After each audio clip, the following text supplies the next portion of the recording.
Change can be one of the most difficult processes to go through. Change can throw even the most resilient people off their game.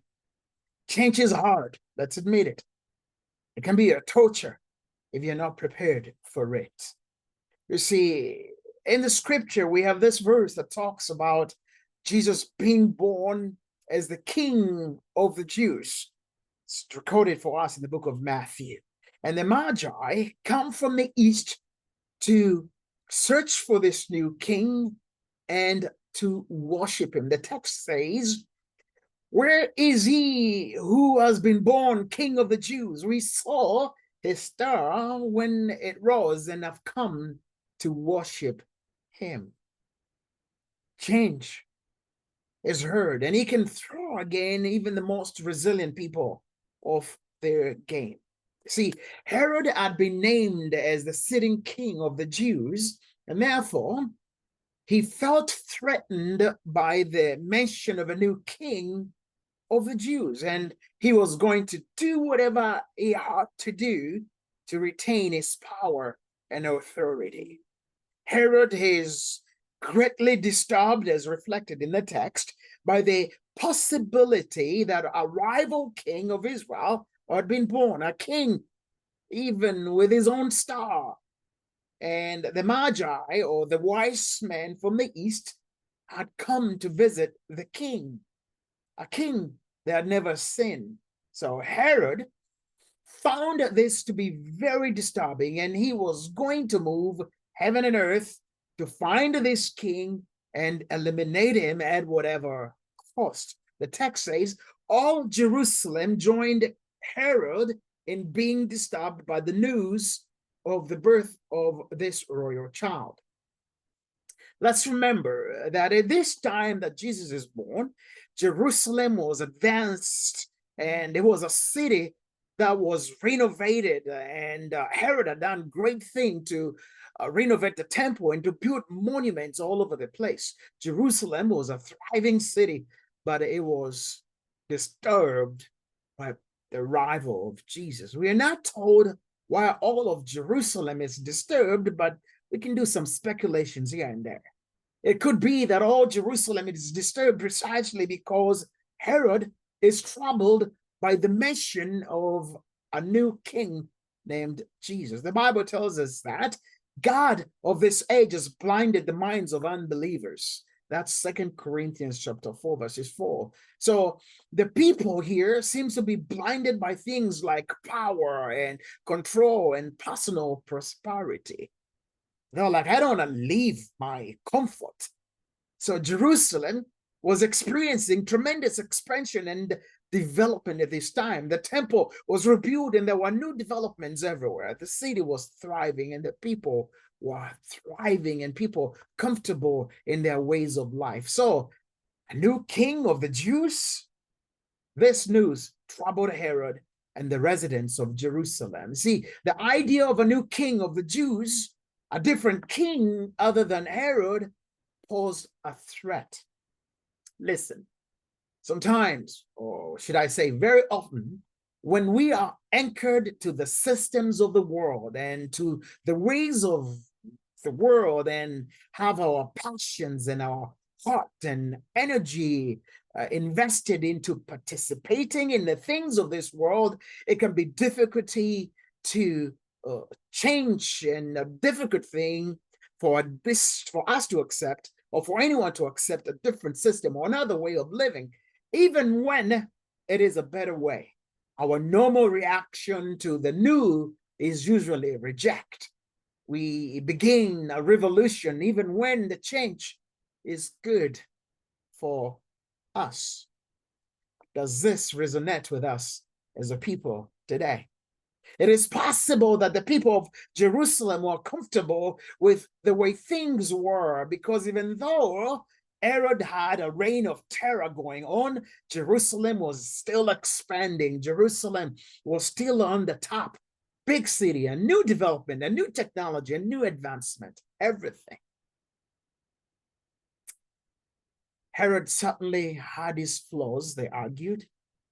They said, but at least with Herod, The people knew what they were getting, knew was a threat to them. Better the devil they knew than the new king they did not know. So they argued. Maybe another leader would make life difficult for everyone in the town. At this point in the history of Palestine, at least a Swiss theologian by the name of Ulrich Lutz writes that an holy triple alliance of evil is being formed by King Herod, all of Jerusalem, and the religious leaders to reject Jesus. Herod had no choice but to inquire and to find out who is this new king. You see, the leading priests and the top scholars of the day informed Herod that Christ was to be born in Bethlehem of Judea, according to prophet Micah. But this king, King Herod had ruled Judea, the region of Judea, as a king for almost 40 years. This is the king that poisoned his own father. A tax collector was framed as the alleged murderer of King Herod's father, but knowing the history and the nastiness of this Herod, we cannot fail to wonder who else but him. This Herod in our text, in the book of Matthew, is known to have been ruthless and a half Jew. His father was an Edomite from the south of Judea who had converted to Judaism, and his mother was an Arab princess. The Edomites were the descendants of Esau, the brother who was tricked out of his birthright by his brother Jacob, the one whose name was changed to Israel, the one who became the father of the 12 tribes of Israel. So Herod was a ruthless king who executed his brother-in-law, high priest, for conspiracy. This Herod killed his two sons when he suspected them to have been plotting against him. He charged them with treason and executed them by strangulation. This Herod killed his own wife, Mary Ann, in a fight of jealousy after accusing her of adultery. Witnesses actually write that Mary Ann was calm and serene during her execution. Perhaps she was looking forward to it because this Herod was just nasty. Even Herod's firstborn and favorite son was charged with plotting against his father and was executed 5 days before King Herod died. If you wanted to live, you didn't get in Herod's way. With this Herod, he heavily taxed his own people. And you didn't even whisper or give him a look that made him think you were not on his side or you did not support his agenda. This Herod is known to have murdered 3 of his heirs, which prompted Augustus Caesar to say, I would rather be Herod's soul than Herod's son. Or rather, I would rather be Herod's pig than Herod's son. Even Herod's favorite firstborn son, Antipater, the destined heir to Herod's throne, was charged with plotting against his father and executed just 5 days before King Herod dies. With King Herod being in charge, King Herod was at liberty to take you out at any given moment. Extrajudicial executions, if you want to look at it that way. And our text tells us that when he learned that Jesus, the Messiah, was born, Herod was disturbed, and so was the whole of Jerusalem. The Bible tells us that Herod was troubled, and the arrival of the Magi agitated the king even more. Therefore, given Herod's psychological portrait and his reputation for executing all perceived threats to his throne, Herod and all of Jerusalem would have been disturbed with the news that a Jewish king had been born. A scholar by the name of Hayakasha, an expert in Jewish history, collaborated with a psychiatrist by the name of Eliezer Winston to develop a psychological portrait of Herod the Great based on the facts that have been recorded for us.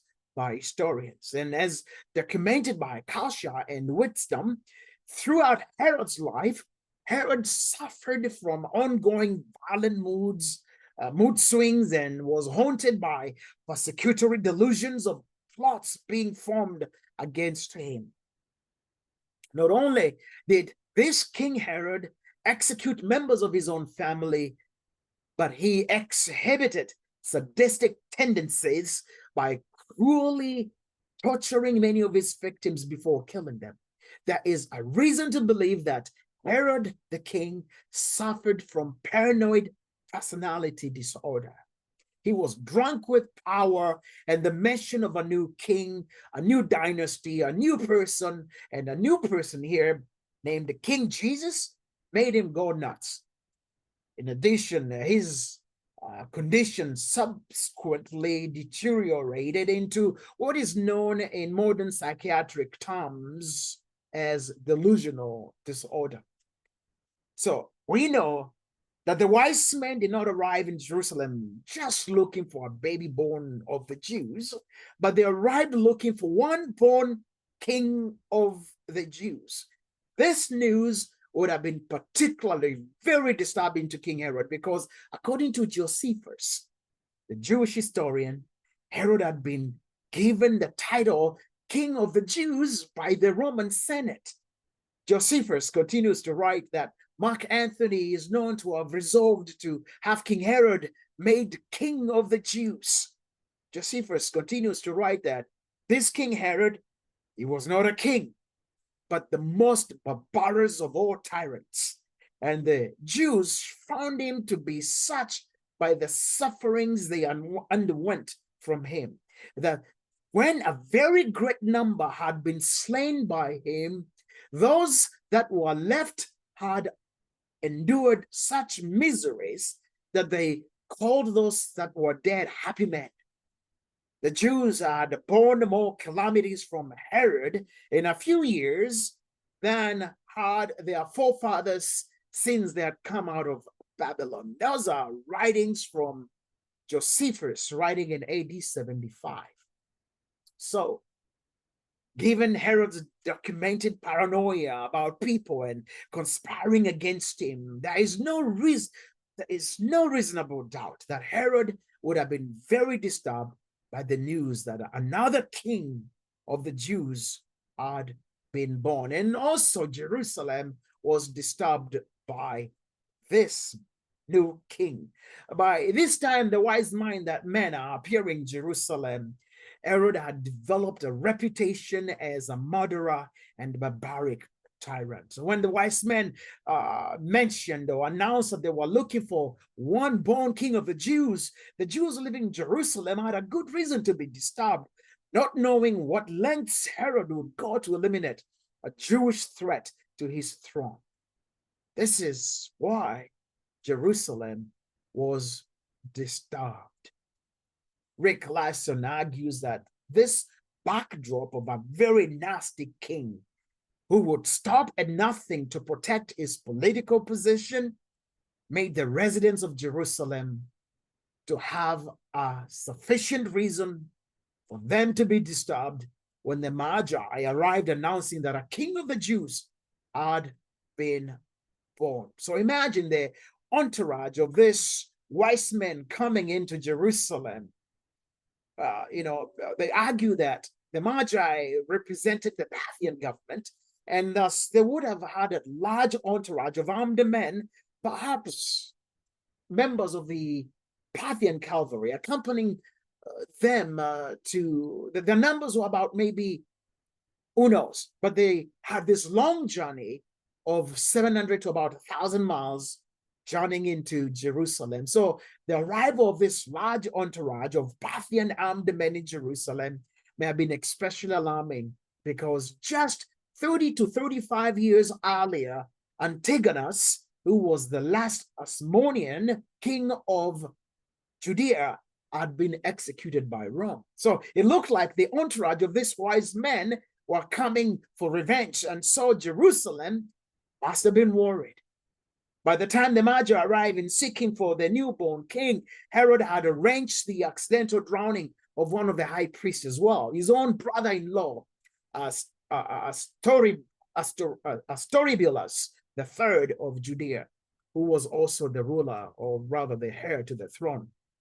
Also remember, in the book of Luke, and the prophetess had spoken that the birth of Jesus was destined to bring down, or destined for the fall and the rising of many in Israel.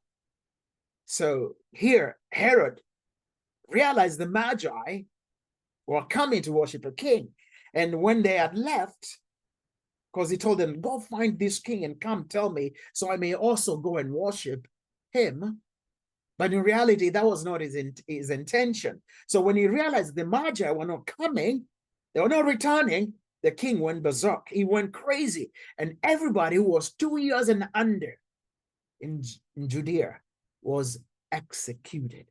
Every boy in and near Bethlehem, 2 years of age and under, was executed. Because Herod must have said to himself, I will guarantee that no unknown heir will steal my throne, and I will struck so much fear into the people that none would dare plot against me.